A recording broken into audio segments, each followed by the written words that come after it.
Hello, everyone, and thank you for joining my webinar today. I want to start by asking y'all something.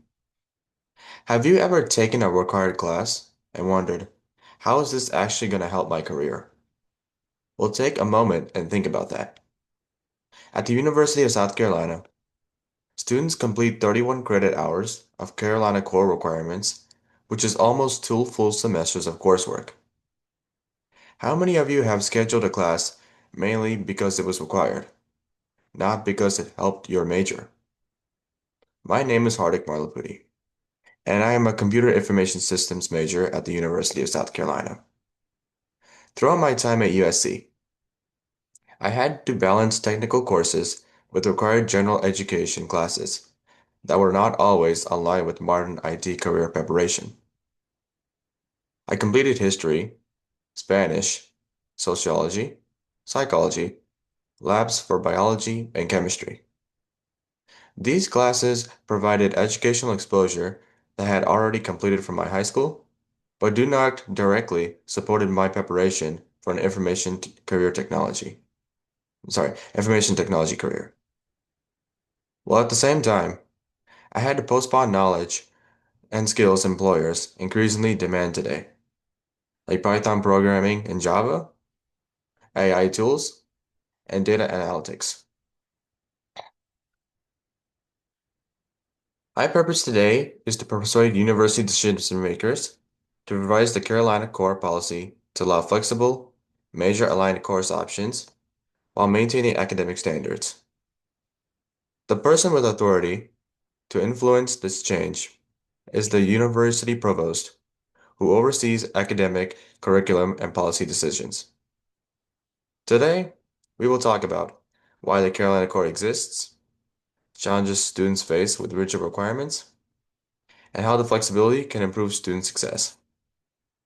Well, according to the University of South Carolina, the Office of the Provost, the Carolina Core is designed to build communication skills, analytical reasoning, scientific literacy, and ethical understanding across all majors. All these skills are extremely important. So what skills do you think that every college graduate should have, regardless of the major? Communication, critical thinking, or ethical awareness? Well, most of us would agree that these skills matter. So the real issue is not whether general education should exist. The real question is, should every academic major follow the exact same structure when careers and industries evolve differently? Well, regardless student experience, including my own, technology's field changes incredibly fast. Employers now look for graduates familiar with AI, advanced programming, data analytics, cloud computing, and automation tools. But during my degree, I spent a good portion of time completing general requirements and C++ programming, even though the modern industry emphasizes AI technologies. Well, at least some of the general requirements can be replaced with intermediate level of major related courses. Have any of you ever delayed taking a major course because of general education requirements? Well, many students experience delayed major engagement, longer graduation timelines, increased academic stress, and higher tuition costs, missed internship opportunities. Student perspectives reported in the Writer News show that many students nationwide question how some general education courses connect to their majors.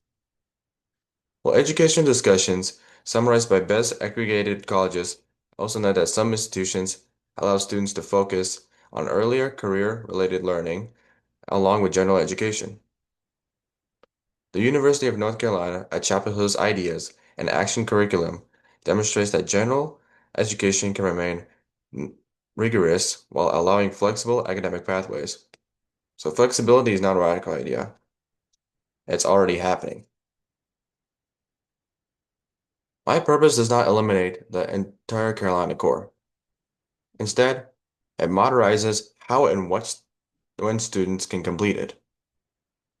If students had the flexibility, do you think they would graduate faster or experience less academic pressure?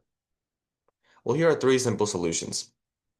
Students can complete Carolina Core courses across all 4 years instead of concentrating them mostly at the beginning.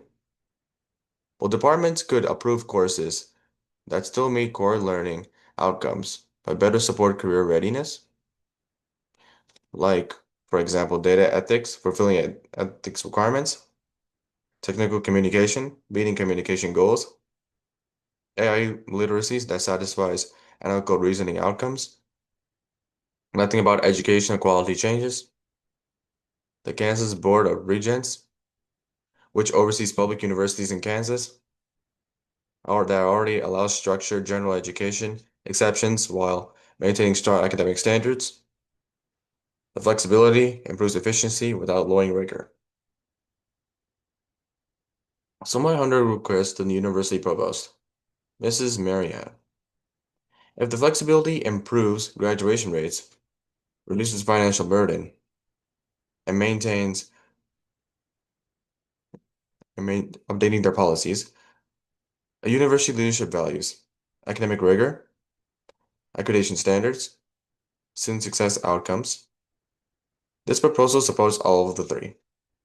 It modernizes education without weakening it. So as we conclude, we could discuss this today. The value of the Carolina Core, the challenges that are created by rigid requirements, and a balanced solution that introduces flexibility while maintaining excellence. Well, as a student, I believe that USC has an opportunity to evolve alongside modern careers. The education should prepare students to think broadly and succeed professionally. So I want to leave you all with one final question.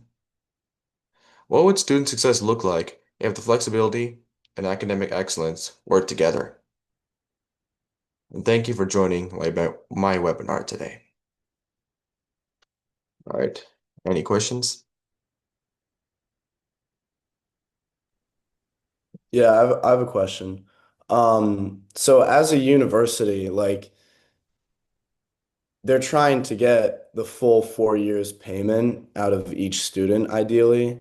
So do you like how would they go about making sure students don't just only take the courses that they need for their major and then graduate after like 2.5 or 3 years, when in reality, like, yes, they might not need to take the course, but they do so that the student pays the full 4 year tuition.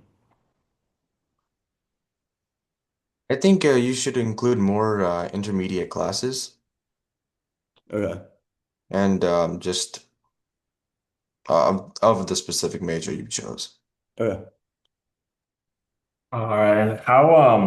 How would the school or the university go about determining what like class is considered necessary or required for a major? Hmm.